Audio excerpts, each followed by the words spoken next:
Ya, ini yang ketiga.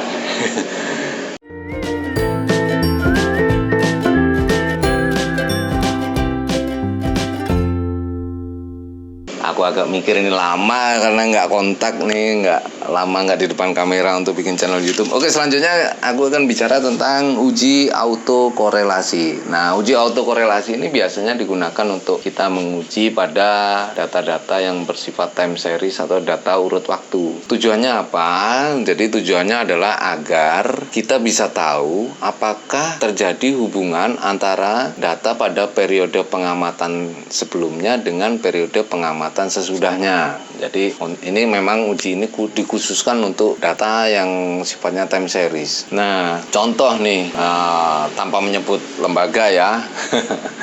Misalnya kita mau menggunakan data tentang pertumbuhan penduduk di Indonesia selama 20 tahun atau 30 tahun sebagai satu variabel terikat misalnya. Nah, kita akan kesulitan untuk memastikan data itu. Contohnya begini ya, gampangannya begini. Sangat tidak mungkin sebuah negara melakukan sensus penduduk setiap tahun karena sensus penduduk itu biayanya besar sekali. Belum menggaji tenaga di lapangan, belum processing data segala macam. Akhirnya di banyak negara, bukan hanya di Indonesia, data penduduk merupakan data proyeksi. Nah, sehingga namanya juga proyeksi, yang memproyeksikan manusia pasti ada sebuah pola tersendiri. Nah, itu yang menjadi bahan pemikiran untuk kita semua agar kita tidak gegabah dalam melakukan analisis, khususnya kalau untuk autokorelasi. Jangan kita menganggap misalnya kita memang ingin meneliti tentang faktor-faktor yang mempengaruhi pertumbuhan penduduk di Indonesia atau di suatu negara atau di suatu wilayah. Kita harus maklum bahwa data yang seperti itu sudah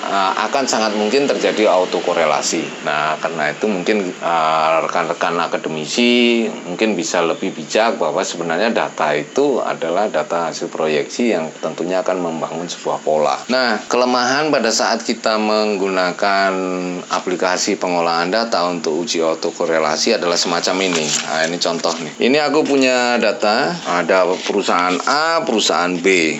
Dari tahun 2015, 2016 sampai 2019 ada 6 tahun. Nah, kalau dari konsep autokorelasi seharusnya diuji hubungan antara data tahun sebelumnya dengan tahun sesudahnya, sebelumnya dengan sesudahnya, begitu terus. Nah, ini yang terjadi kalau kita memahami konsep autokorelasi. Namun dalam kita pengolahan data, biasanya kita akan melakukan tabulasi data semacam ini. Nah, aplikasi akan menguji hubungan atau korelasi antar periode waktu sebelumnya dengan sesudahnya, sebelumnya dan sesudahnya, dan sampai di tahun 2019 untuk perusahaan A akan diuji lagi korelasinya dengan data di perusahaan B untuk tahun 2016. Nah, ini sebenarnya menjadi bias. Nah, semacam itu. Nah, karena itu biasanya kita melakukan screening data untuk mengetahui cara yang normal nih. Cara yang normal, bukan black statistik ya. Jadi cara yang normal adalah kita mencari data-data time series, data-data urut waktu dari perusahaan-perusahaan itu yang setiap tahunnya terjadi lompatan ya, lompatan yang signifikan, selisih yang signifikan antar tahun. Itu biasanya datanya akan lolos uji autokorelasi.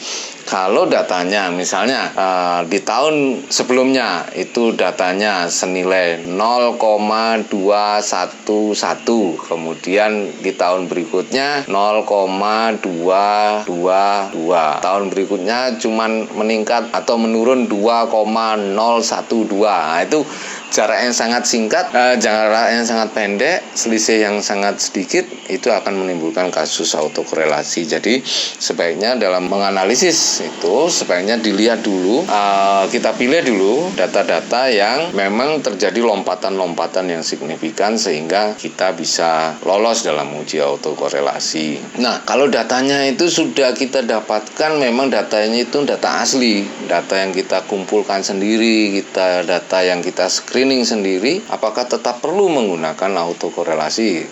Kalau menurutku sih sudah tidak perlu, selama kita bisa meyakinkan, kita bisa yakin bahwa data itu memang datanya asli, bukan data hasil proyeksi, maka kita bisa mengabaikan hasil uji autokorelasi. Nah, demikian.